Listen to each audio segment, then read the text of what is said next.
গতকালের ক্লাসে পেয়েছিলাম আমরা রাউলসের law P0 minus P by P0 equal to x2। ঠিক, এখান থেকে এর মূল ভগ্নাংশ এটা, এখান থেকে আণবিক ভর বার করব কি করে।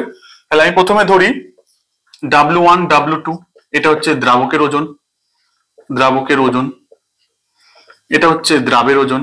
এই এগুলো না ক্যালকুলেশন অঙ্কের ক্ষেত্রে কাজে লাগবে ওজন।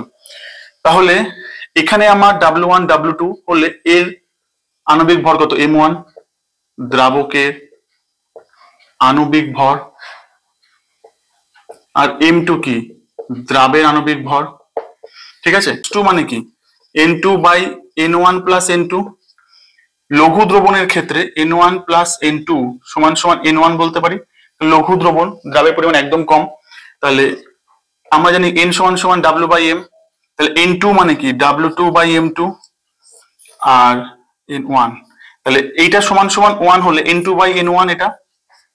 তাহলে N1 মানে কি W1 বাই M1। তাহলে এটাকে কি লিখতে পারি, W2 নিচে M2, এরা ঘুরে যাবে, M1 বাই W2 হবে, W2 না W1, এটা নিচে আসলো, এটা উপরে যাবে। এইবার এখান থেকে আমি M এর মান কি করে বার করবো, এমটাকে দিকে নিয়ে যাই। M2 কি, M2 হচ্ছে দ্রাবের আণবিক ভর। সূত্র আজকে আমরা এখান থেকে ক্যালকুলেশন করব।